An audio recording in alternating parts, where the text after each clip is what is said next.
El Festival Folk de Newport comenzó a realizarse en 1959 como contrapartida al Newport Jazz Festival, fundado en 1954. El folk estadounidense pasaba por un momento de revival, lo cual derivó en la creación del festival. Consagrados como Pete Seeger, Kingston Trio o la joven promesa de 18 años Joan Baez participaron en el evento inaugural.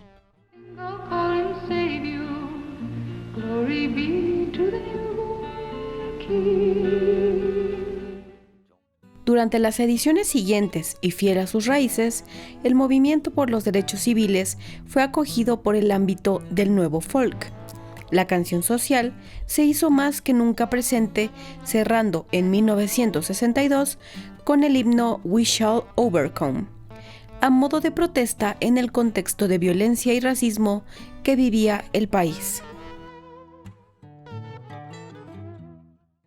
We shall overcome someday.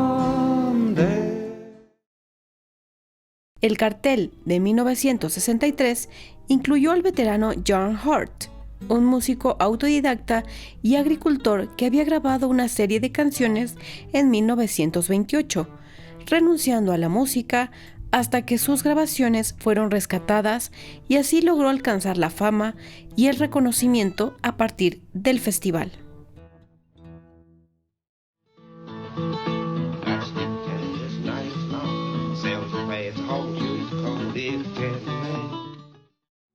En ese mismo año, Bob Dylan fue recibido con entusiasmo cuando interpretó Blowing in the Wind con Joan Baez, Peter, Paul and Mary y otros artistas.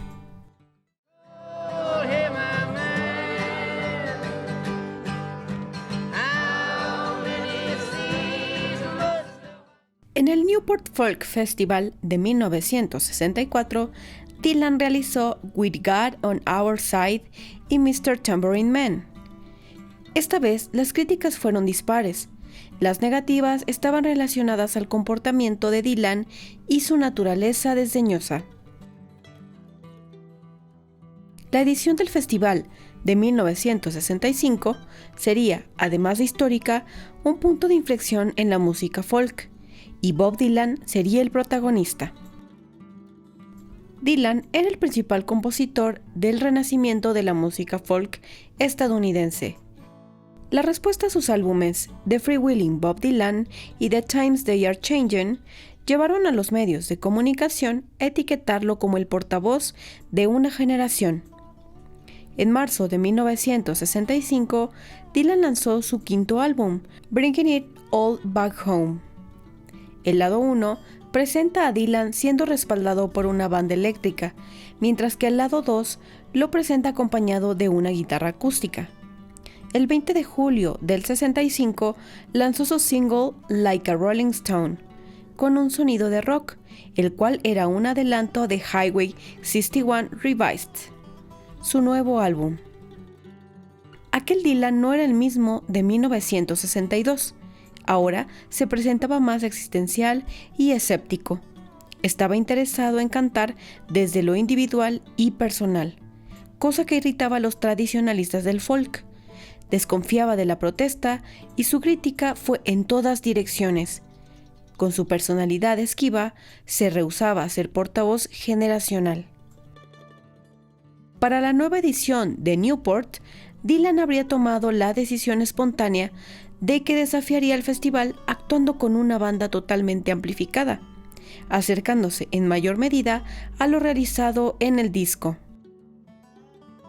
Dylan reunió una banda y ensayó esa noche en una mansión utilizada por el organizador del festival, George Wayne. La banda incluía al guitarrista Mike Bloomfield y Al Cooper en órgano, ambos músicos de fuerte sello bluesero, lo cual se imprimía en la nueva propuesta de Dylan. La noche del domingo 25 de julio, la presentación de Bob Dylan fue entre dos actos tradicionales de folk. Dylan salió al escenario con su banda, lo cual desde ese momento horrorizó a muchos presentes. Tanto abucheos como aclamación se podían escuchar unos pocos compases después de la primera canción, Maggie's Farm. Continuando a lo largo de su segunda, Like a Rolling Stone, Dylan y su banda luego interpretaron Phantom Engineer, una versión temprana de It Takes a Lot to Love, It Takes a Train to Cry. Después de Phantom Engineer, Dylan y la banda abandonaron el escenario, después de un total de 15 minutos de show. Cuando Peter Jarrow, el presentador, volvió al micrófono, le rogó a Dylan que siguiera actuando. Según el crítico Robert Sheldon, cuando Dylan volvió al escenario solo con su guitarra acústica, descubrió que no tenía la armónica adecuada y le dijo a Jarrow, ¿qué me estás haciendo? Dylan interpretó 2 canciones, Mr. Tambourine Man y luego It's All Over Now, Baby Blue. Su despedida de Newport Folk Festival. La multitud estalló en aplausos, pidiendo más. Dylan no volvió al festival de Newport durante 37 años. En un gesto enigmático, Dylan actuó en Newport en 2002, luciendo una peluca y una barba postiza. Lo cierto es que existe también un debate acerca de la razón de los abucheos. Joe Boyd, quien se encargó de la mezcla de sonido durante el festival, aseguró que lo que molestó a mucha gente fue el alto volumen con que la banda se presentó. También se adjudicó a la mala calidad de audio y lo inentendible de las letras y la voz de Dylan. Cooper recordaría que la corta duración del set enfureció a muchos presentes, que esperaban un show estándar de 45 minutos, sintiéndose estafados, en especial siendo Dylan el número estelar. Otros sostenían que el repudio estaba dirigido a Peter Jarrow, también miembro de la junta del festival. El cineasta Murray Lerner y otros presentes en Newport argumentaron que los abucheos eran de fanáticos del folk indignados a quienes no les gustaba que Dylan tocara la guitarra eléctrica, lo cual no solo significaba darle la espalda al folk, sino acercarse a la música de moda en aquel momento, el rock.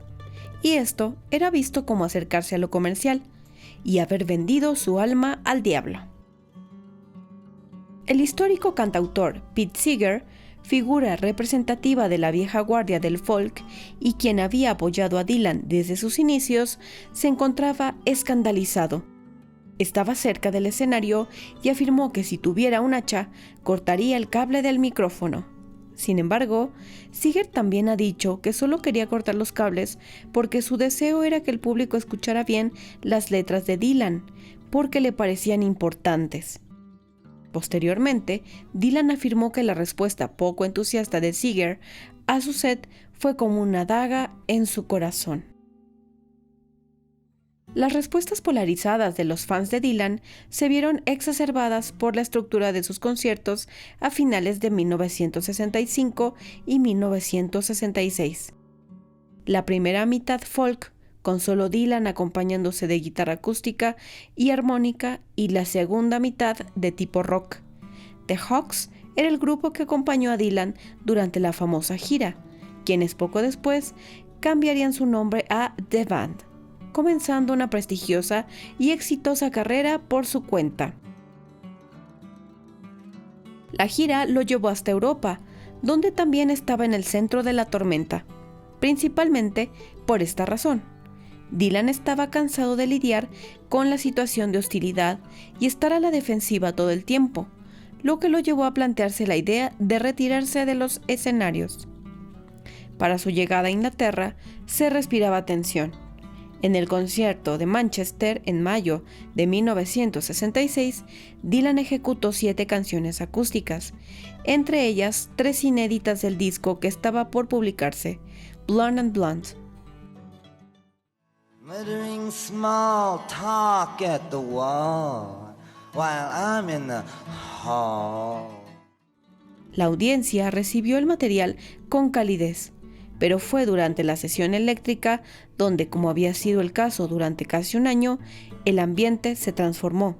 Durante un momento de tranquilidad entre canciones, frustrado por lo que estaba escuchando, un hombre decidió desahogar su furia cuando el sonido menguó antes de la última canción del set de Dylan, con una interrupción que se ha convertido en una de las más famosas en la historia de la música. Gritó una sola palabra.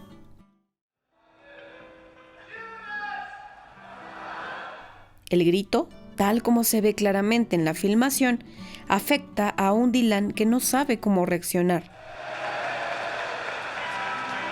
I don't believe you.